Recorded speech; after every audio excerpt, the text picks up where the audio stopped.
Uh-oh, it looks like we piqued your interest in the Hideout. First of all, let me tell you what the Hideout is not. The Hideout is not for hustlers, for grinders, or for people who are looking for a shortcut to what the world calls success. The Hideout is about growing as men, creating lifelong friendships, and having the time of our lives. Are you ready to tap into the endless source that will take you from success to significance? The Hideout is 2.5 days of hiking, biking, and doing the little things that it takes to create lifelong friendships. I find that joy is nothing more than falling in love with your current circumstances and allowing magic to happen. And that's when we see growth in every area of your life. Have you accomplished your goals professionally and financially, and you still thirst for something more? Has success in these areas come at the expense of far more valuable things, like your family, your children, and your relationships? Alignment in business, strategic partnerships, and joint ventures all come from true relationships. The Hideout is designed to get to know people before you'll ever meet them. This is not your typical mastermind. The Hideout is focused on the one thing that will fuel everything: joy. And when joy is overflowing in your life, you'll find growth in your marriage, your relationships, and oh yeah, your business.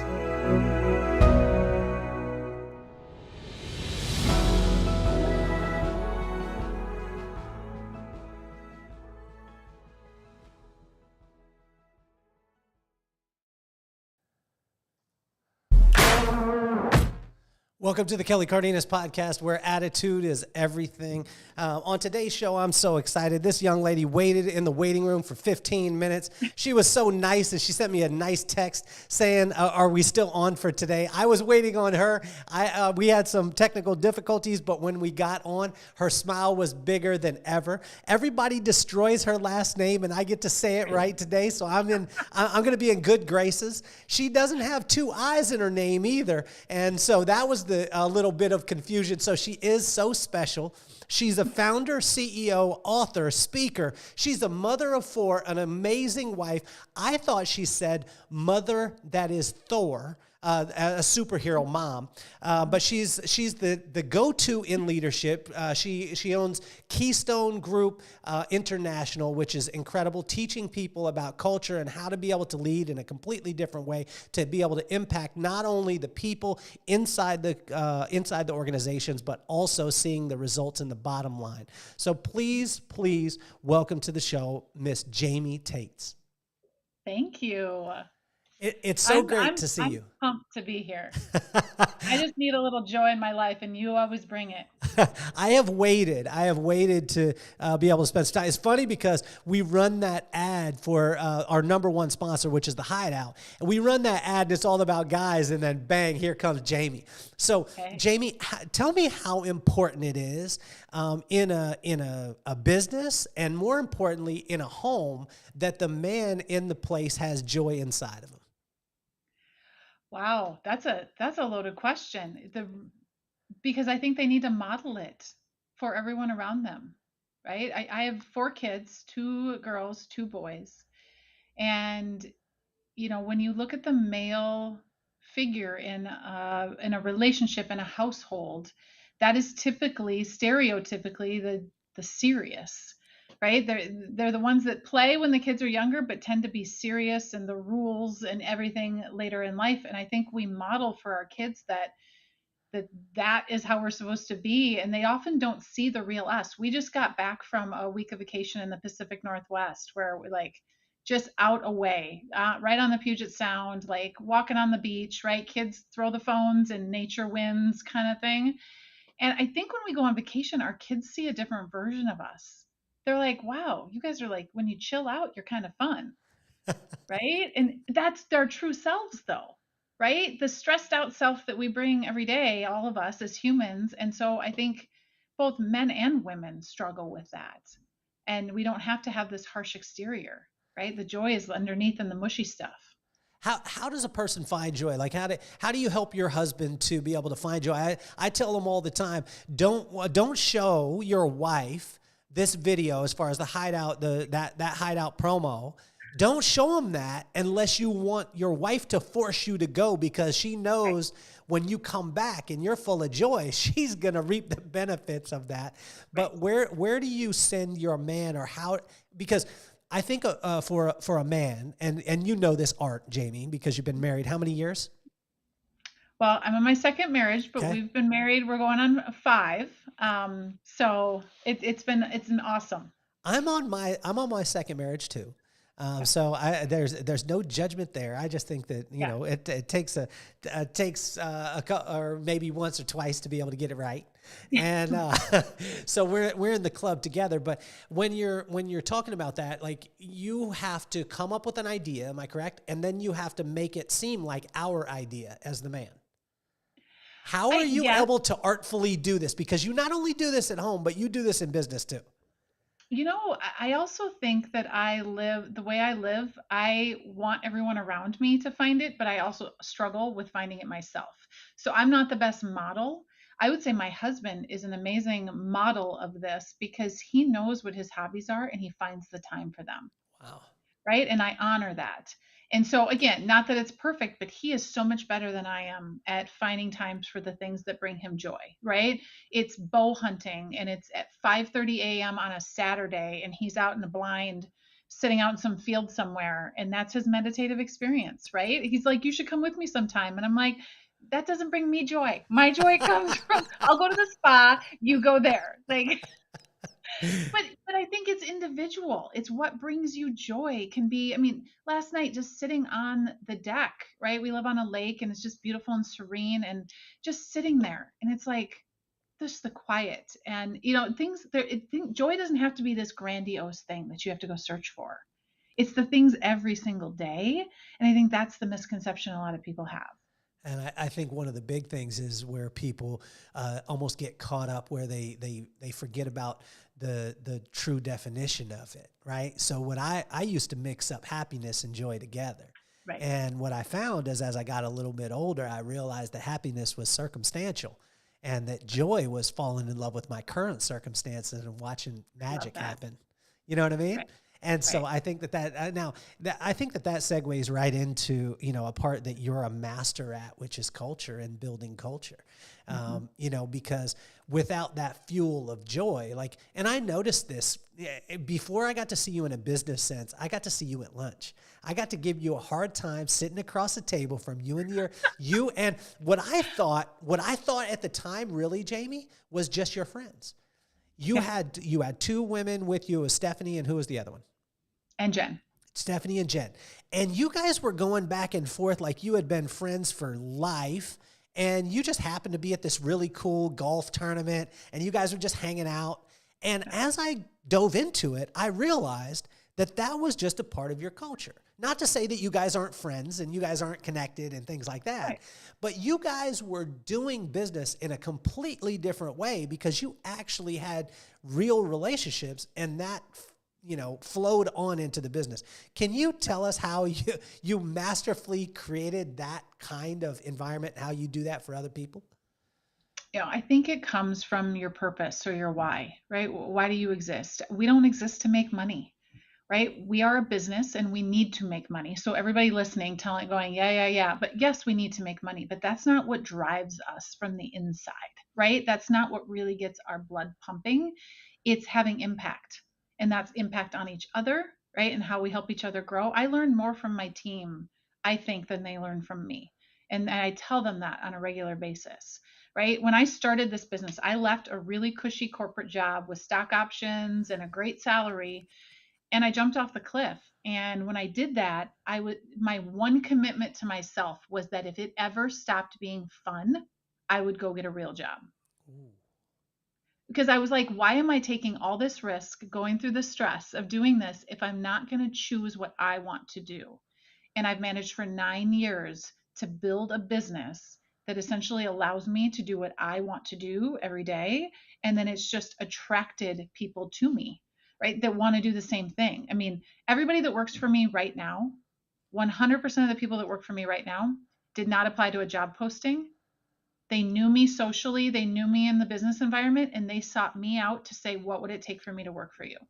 Wow.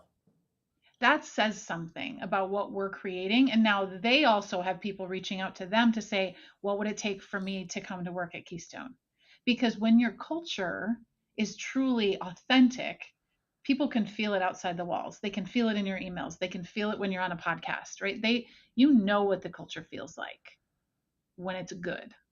And so people talk about this all the time where it's a buzzword, right? They talk about culture and they're like, oh, well, if you have the right culture, or they say I'm lacking culture.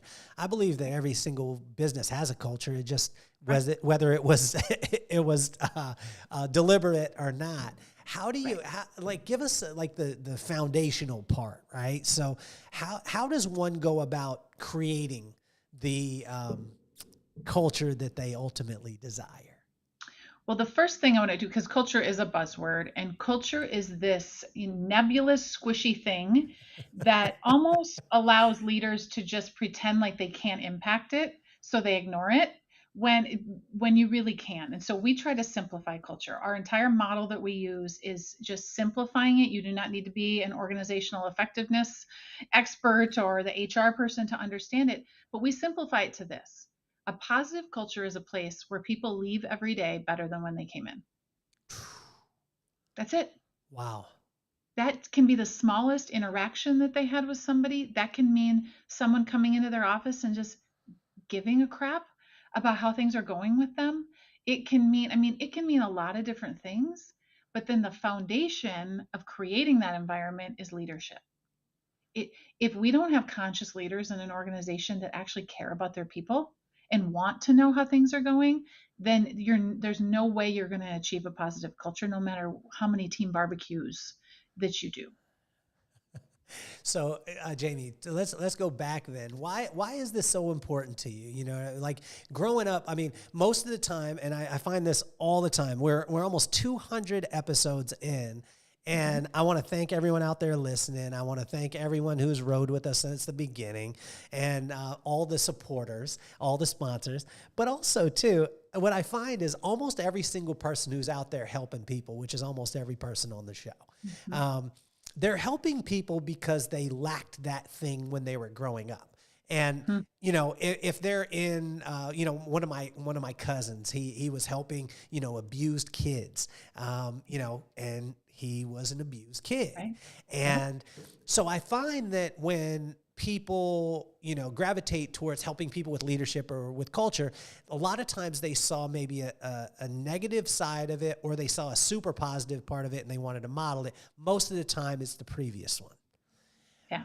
What impacts, if any, when you were a kid caused you to kind of go down this road? Ooh, all right. We're going to go there. Let's go there. You said nothing's off limits, Jamie. Oh, absolutely nothing is off limits. So I'm an open book. I literally wrote a book and shared, like, where my editor was like, are you sure you want to put that story in the book? Yes, because somebody needs to hear it and it's going to impact them. I was born to a single mom who had me at 17. Got pregnant at 16, had me at 17 in small town Minnesota. Got it. If that tells you anything about the stigma in the 70s of having a child, right, at 17. Super progressive area. Yeah, no. Still is not to this day. Why we don't live there anymore. But, you know, I that's the world I came into. And my father was not involved in my life at all. I've met him 4 times in 43 years, so don't have a relationship with him at all. And so it was just my mom and I. Right. And we moved out of the town so she could get away. She put herself through night school. Right. She worked a full-time job. My great grandmother actually helped raise me. We lived with her to get by. But, you know, I tell people stories about shopping at the Salvation Army for school clothes, but at the same time, volunteering my time wherever we could, because that's the only thing my mom had was time. Wow. To give back. Right. Okay. She didn't have money. Uh-huh.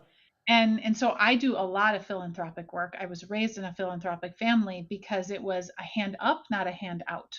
My mom was proud, but she would not, you know, she didn't want to go on welfare. She just wanted help to get through this stage that she knew she was in. Okay. And so she is now a successful entrepreneur, you know, 30-year career. And so she's really modeled that for me on how to be a go-giver. Right. The book is probably one of the most profound books I've ever read, in that you can win and other people can win as well, right? You can win through serving other people.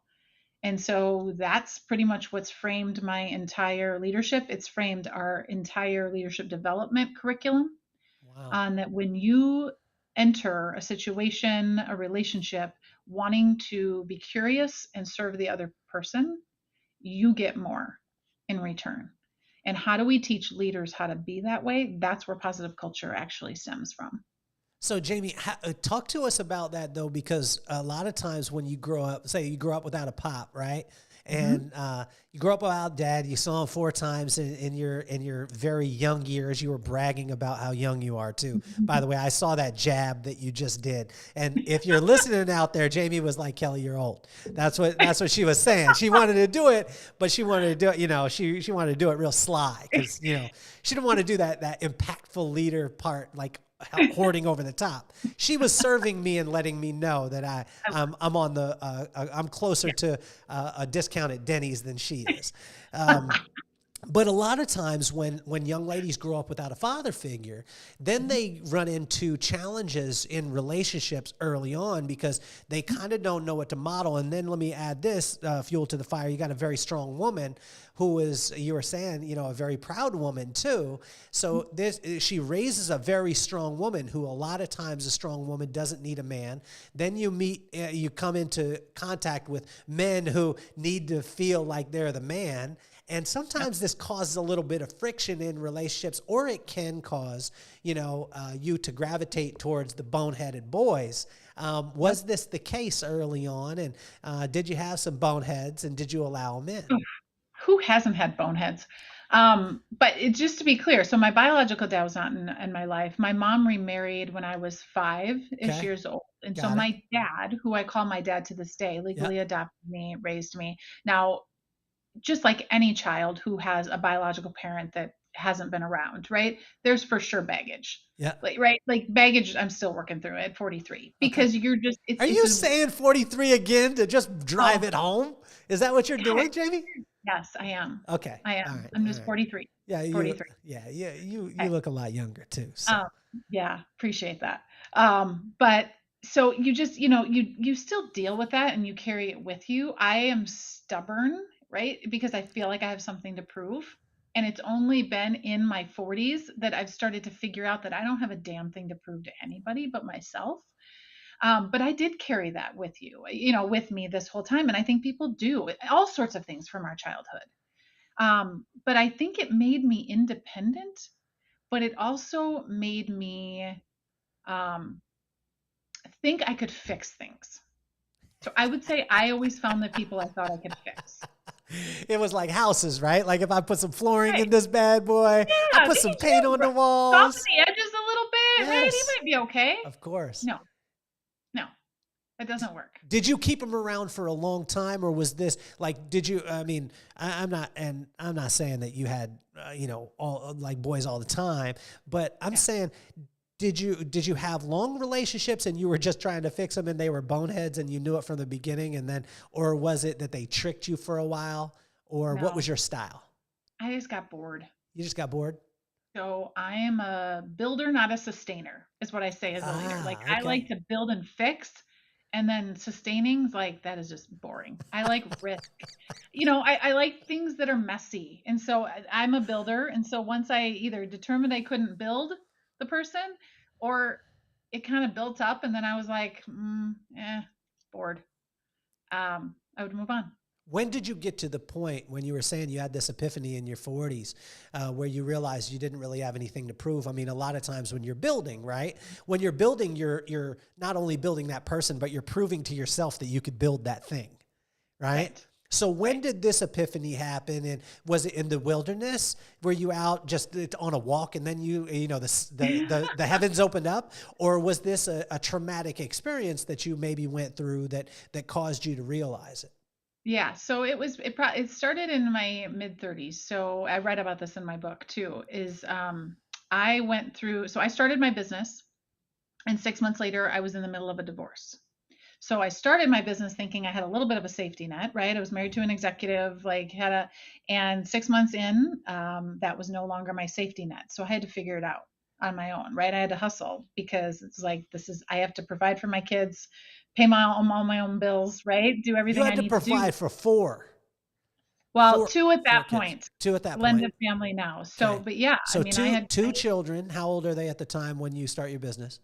they were 7 and almost 9. Oh my gosh. So right at that point. And so I remember the kind of rock bottom moment. And most successful people have that moment of just like, that's where I hit and that's where I climb. I've only been climbing since then. And it was, I had a beautiful house on a golf course. I had the life. 2.2 kids, a dog, and a house on a golf course, right? And a great job. Like to the outside world, it was like she's got it Okay. going, she got everything together. And I moved myself out of my beautiful house on a golf course to a shitty little townhome because it's what I could afford on my own, not knowing what was going to happen.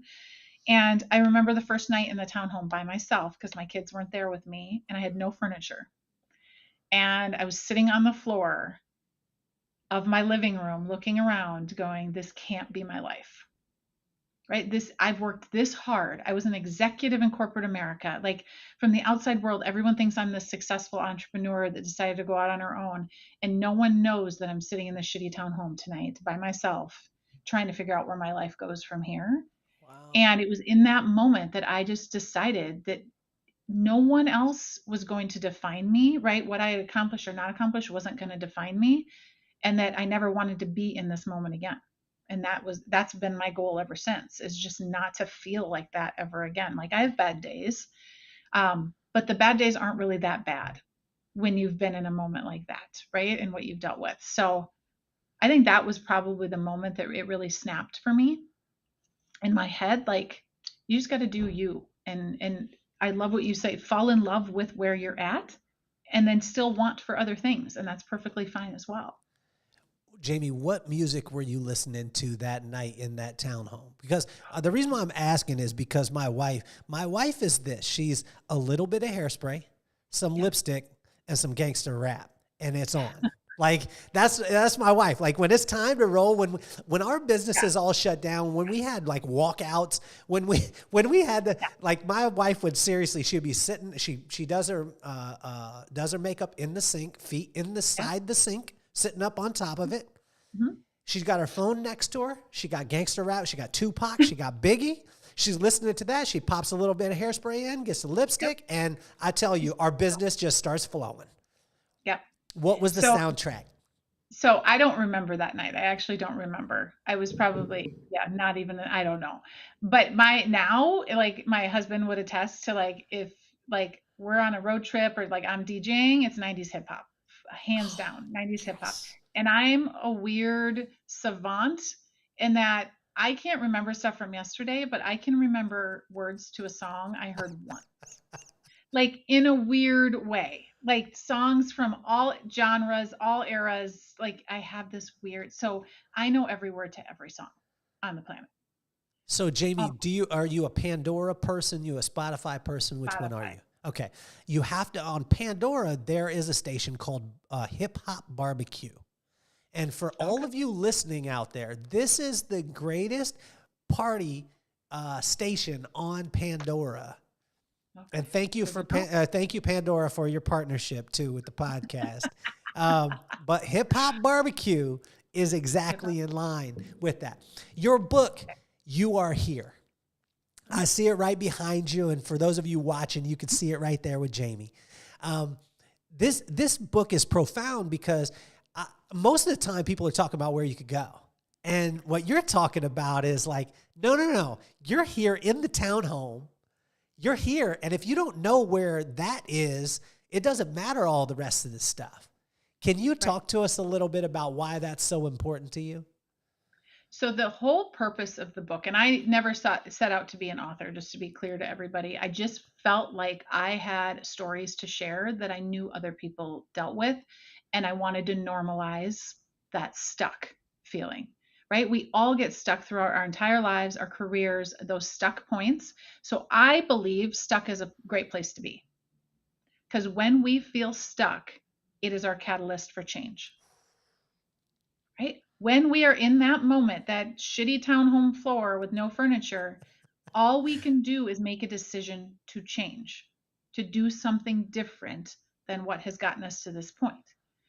And I think a lot of us stay in that stuck place for too long because we think there's something wrong with us, that we've failed in some way, when really it's just part of the journey. There's a muscle that we're supposed to be exercising, that we're supposed to build during those stuck moments, that is preparing us for something in the future.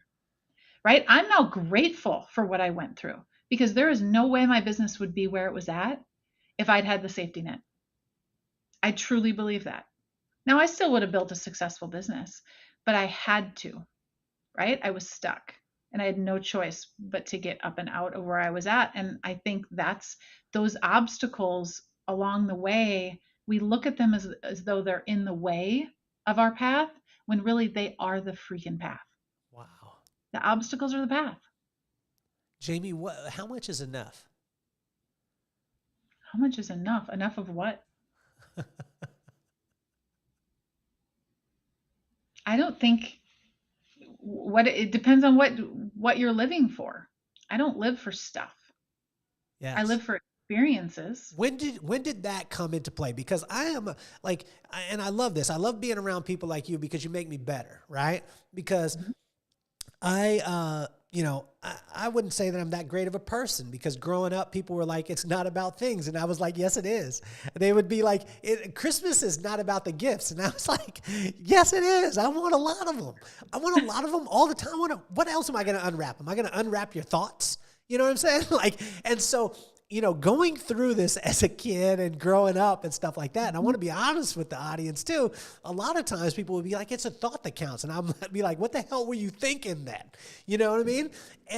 But then there's people like you that are like, it's not about the material side of it. And I always wanted to be that first person to be able to say, like, you know what? You can have both. Like, you can have, have the cake and eat it too. Things. That doesn't mean, but that's not what drives me. And how do you keep that in line? Because as you become successful, like yourself, right? You become successful.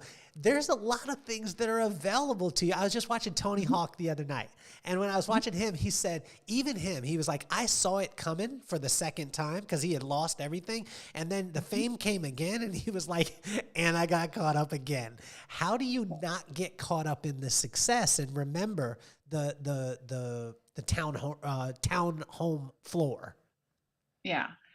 I think it depends on what you come from, right? When you come from nothing, I mean, and truly some of the most successful people, if you actually read their stories and you hear they came from very little.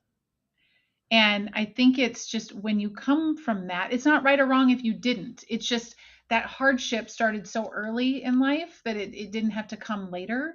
That for me, it's just, I watched my mom build what she built with kind of nothing. She didn't need stuff for us to be happy. I don't remember not having anything ever growing up.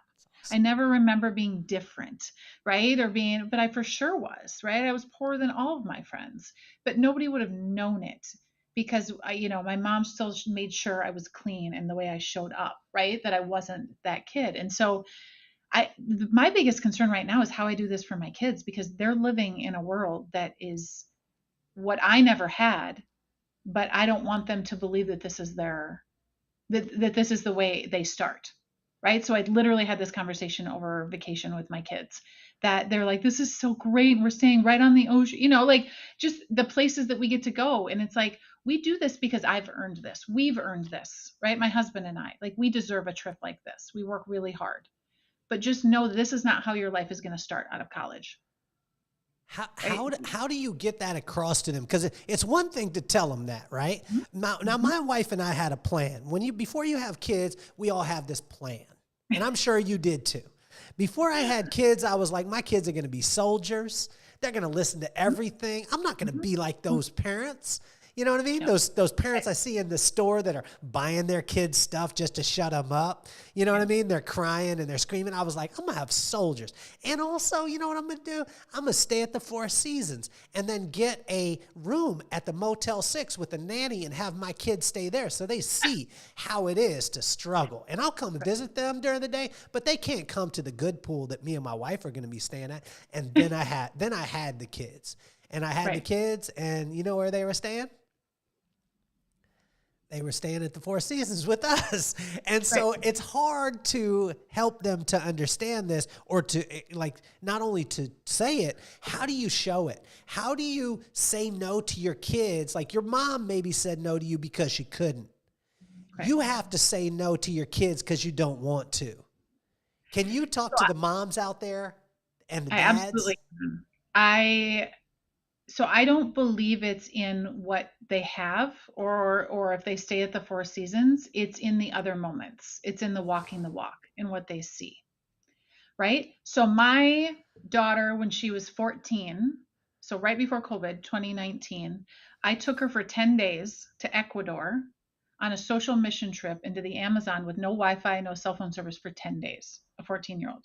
Did she survive? Yeah, with no Wi-Fi? Hold on, with no Wi-Fi, she survived. Yeah. Oh my gosh! I think I had a bigger problem than she did. Like not being able to get to email. Did you have to go to therapy when you got back? Yeah, right.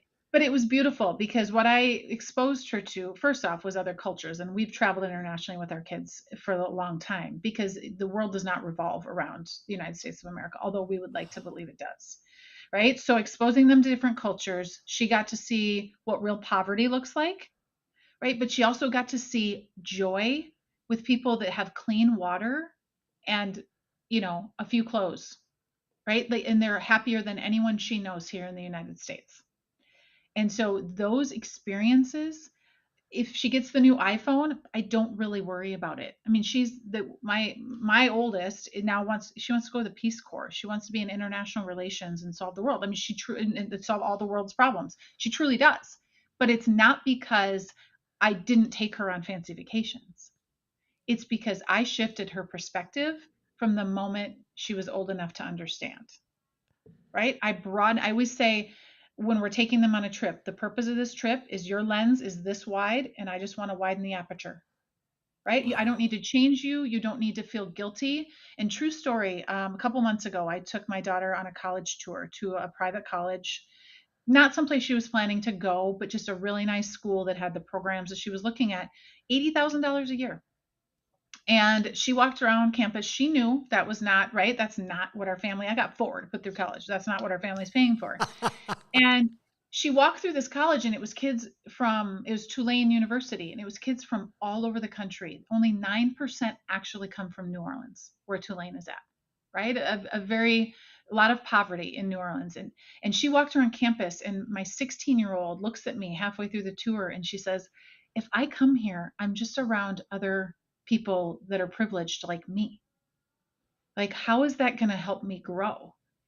And I recognized her for having just the self-awareness to see that moment.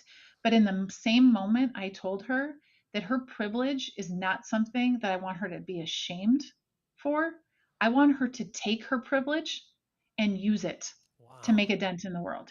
The people that waste their privilege, that's where I have an issue with privilege.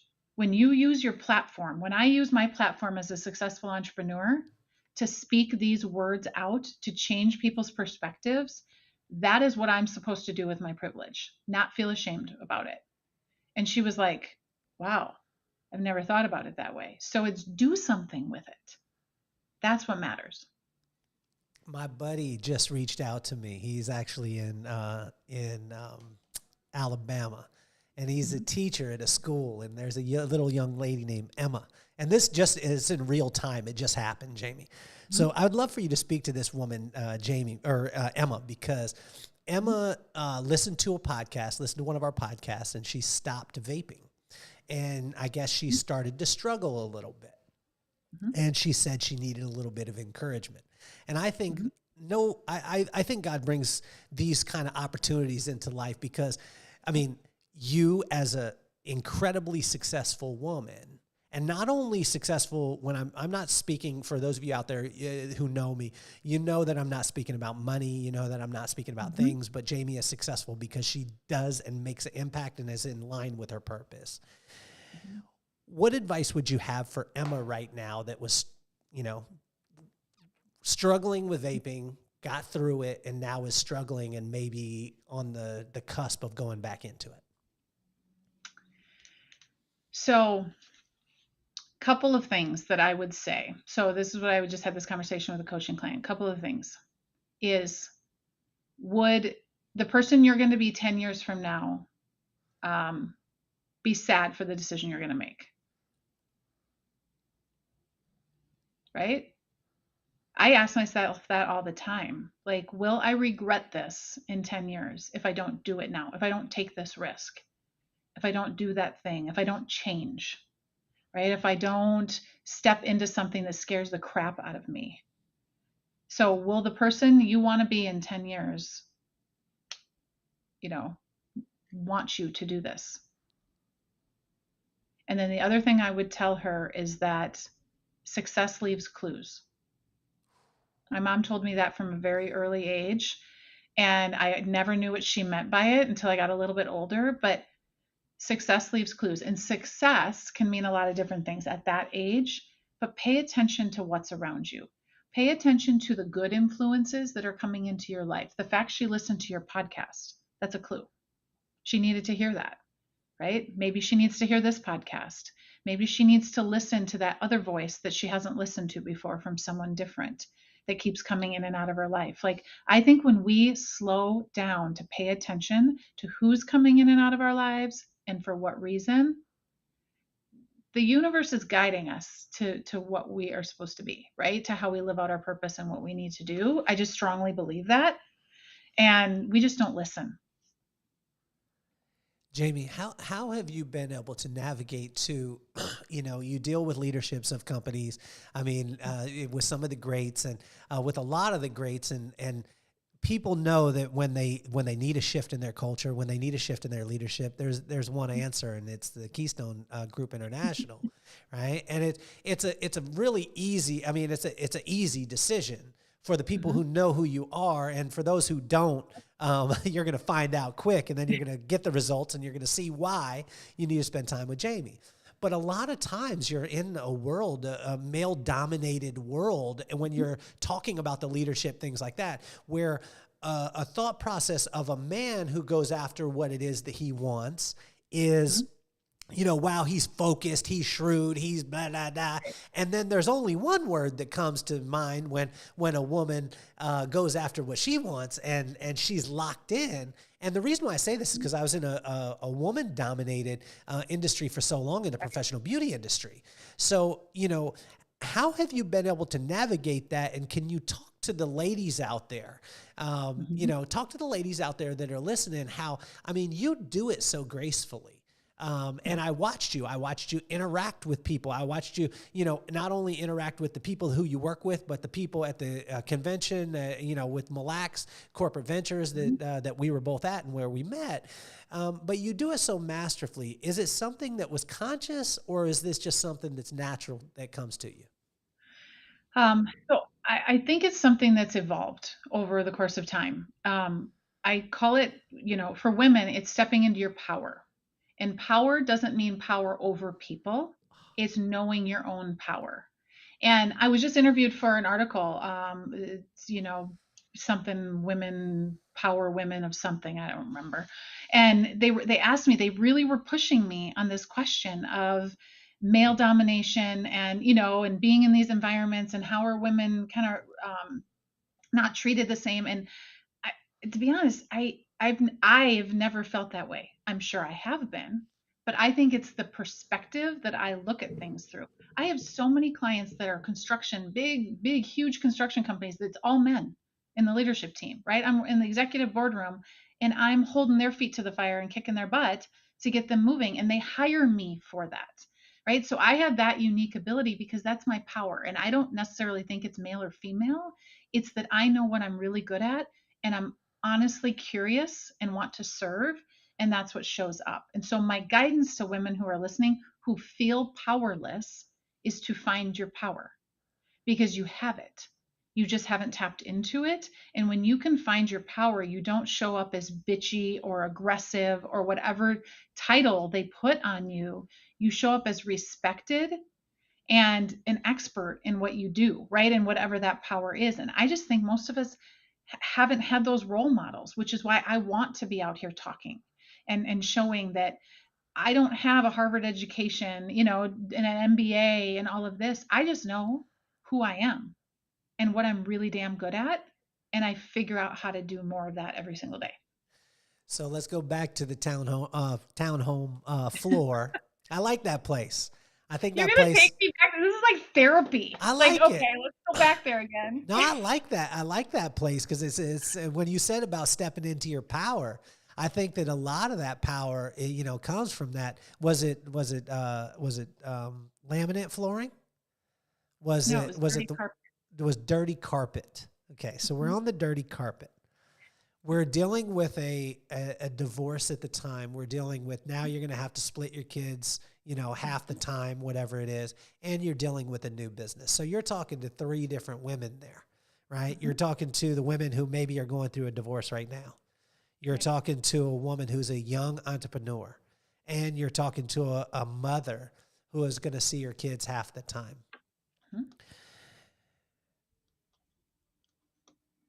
What would be 2 or 3 things that you would say to each one of those women? And you can compartmentalize them if you want, or you could generalize and talk to all 3 of them at the same time. But what would that be? Yeah, I think they're all phases of being stuck, just in different ways. So the couple of pieces of advice that I would give is double down on you. If you're going to make a bet on yourself. Not somebody else solving it for you, not Prince Charming coming in and saving you, not double down on you. Because when you make that decision that you have control of getting through whatever you're getting through, your whole perspective changes, right? Your whole perspective changes. And so I just think it's when we truly know who we are, because here's the thing, whatever you're dealing with, it could be a cancer diagnosis, it could be, is up until this point in your life, you have figured it out 100% of the time. What evidence do you have that you won't figure this next thing out? That you won't get through this next tough point? You have 0 evidence that you can't do it. Sometimes it's just reframing and having people around you, whether it's things you listen to, but it's what noise you are letting in. Right? Are you listening to the right people? Are you listening to the right podcasts? Are you listening, watching the right things that fill you up? Or are you choosing to listen to the people that are in the same place as you, right? And want to keep you small and keep you where you're at. I pay really a lot of attention about who I'm around and whose energy that I want to absorb. And so if you're in that moment, you need to find other people's energy to use until you have your own energy. And that can come from a lot of different places. You for sure are one of those places. So let me ask you this, Jamie. What's the most unconventional recent sources of wisdom that you've had? And the reason why I say this is because I catch them at different points. Like sometimes some hip hop with some really bad lyrics will just get me, and I'll just be like, yeah, that's what I'm saying. I'm going to base my whole business on that. Like there's If It Ain't Rough, It Ain't Me.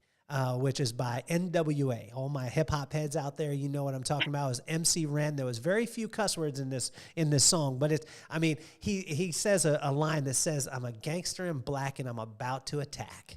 And when I heard that lyric, I'm thinking, I need to get into my clothes, the thing that I feel the best in. He was talking wearing black as NWA at the time. And then I was thinking, get in my uniform and then get in that mindset and then just go handle it. Now, right. And you experienced it, I don't know if you remember it, if you're in the room, but there at Mille Lacs Corporate Ventures, I had them change the music that I walked into. Yeah, I was jealous.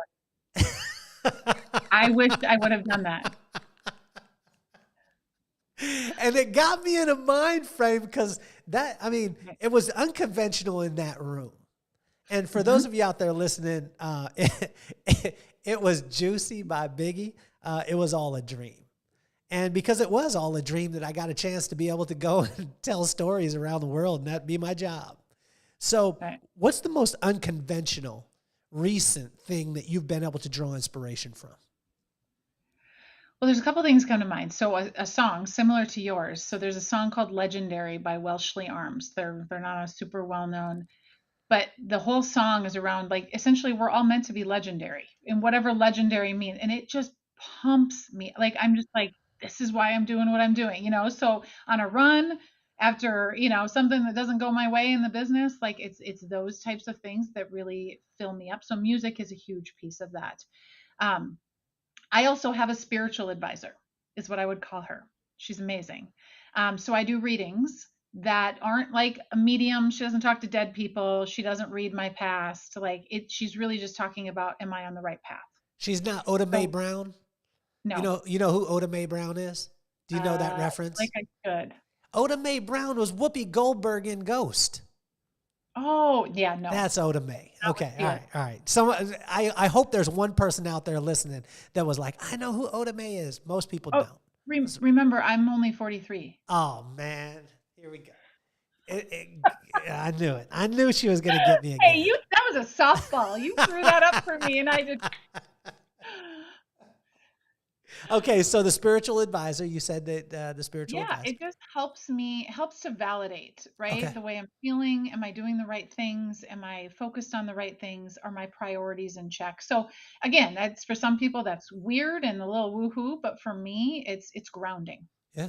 It helps kind of ground me and feel like I can forge the path forward.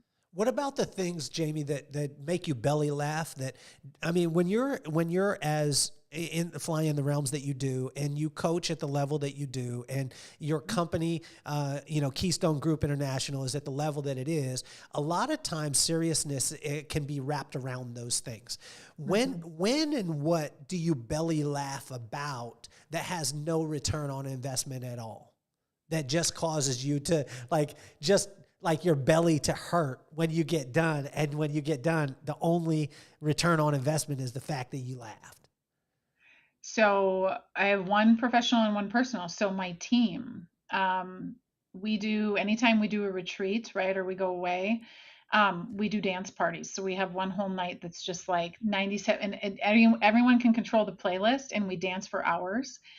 But it is the most, like, you're dancing and laughing and crying at the same time. So that's full belly laugh, like your abs hurt the next day.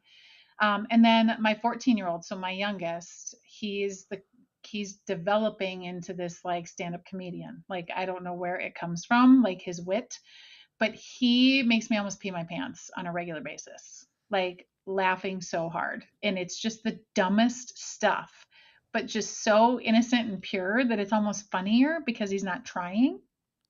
So that's where my belly laughs are coming from recently. Where do you, I noticed this with you when we sat down at lunch, because, I just love to be around. I love to be around. When I go and speak at an event, I like to get there a couple days before. I just like to be able to connect with the people. And we were able to connect we were able to connect at lunch. You guys actually allowed me to sit with you, which was very gracious of you. But also too, what are some of the things that you're looking at that you allow people in? Because you allowed me in. And I noticed it. I watched it. I watched it happen. But with a person that of your caliber, there's filters and there's firewalls. What are some of those things that a person can get through to Jamie, or what are the things that you're looking for that sometimes would stop you from interacting that way? So the number one thing is authenticity, right? So I grew up, my family will joke that I can talk to the CEO and the janitor at the same time in the same conversation. I don't see differences in that. I see the authentic person. So that's what drew me to you. Clearly, right? You're authentic. You know who you are. People that I fear the most, like I'm uncomfortable around, are people who I believe are putting on a front for me or because of me. And those people make me nervous. Like, their energy like makes me want to back away, because there's not an openness to who they are, how they think, those types of things. So those are the people. I'm an empath, so I can feel energy as I approach someone. Like, I know that sounds weird to some people, but I can actually feel the energy, and I'll know without offending them if I want to move towards them or move away from them. So in a room full of people, I'm actually leaving for a networking event here shortly, I will navigate the room based on the energy of the room. Wow. Well, Jamie, I want you to, this is a huge compliment, is I'm so glad I didn't know who you were before we sat down for lunch. The reason why I say it is because if anyone knew who you are, and then they sit down with you after that, they're going to be so damn intimidated about what you do. And it was cool because I got to know you before I knew what you did. And you were just this amazing magnetic person that was lifting everyone else up. And you were asking questions and constantly, I was asking you questions. You were deflecting them to your friends. And you remember, I was deflecting them. Like they would ask me questions. I was deflecting them. So it was like, we were both passing the ball, back over to the other, but you do it so masterfully. If you had if a company came to you, I like to think of it as most of the things are pretty simple that people want, right? Companies, I broke it down to one thing. Like companies just want to grow. And it's like, people are like, well, it's more complex. It's not more complex than that. They want to grow in impact. They want to grow in, revenue. They want to grow, but they just want to grow, right? If they want to grow, they develop the culture. If they want to develop the culture, they'll build the people. So build the people, develop the culture, grow the business. If a person was to sit down with Jamie and they had 30 seconds and they were like, Jamie, I need help. I got 30 seconds. What would you say to them? I would ask them where their competitive advantage is between the business needs, profitability, growth, innovation, and the human needs, and how well are they managing that competitive advantage in the center. That's what we do, is we help them figure out how to harness both. You are a gangster, Jamie. You are incredible. A 90s hip hop gangster.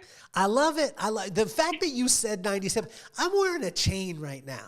You see that chain? I wear a chain because I love hip hop so much. I love it. Actually, the first name of the podcast when we were first going to do it was going to be called All Things Hip Hop because I was always going to bring it back to hip hop at some point. Yeah. You got iterations of things and it didn't last, but but it's in my heart. So I started the podcast because of my kids.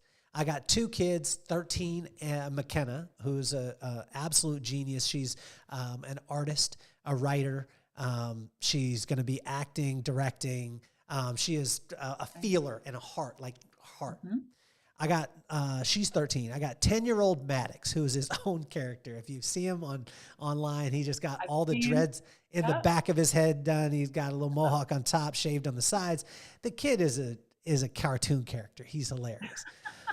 So I wanted both of them to see iconic figures like yourself, and I wanted them to see that Jamie wasn't a superhero, that she was a normal person that went through challenges, but she had a phenomenal attitude and work ethic to match.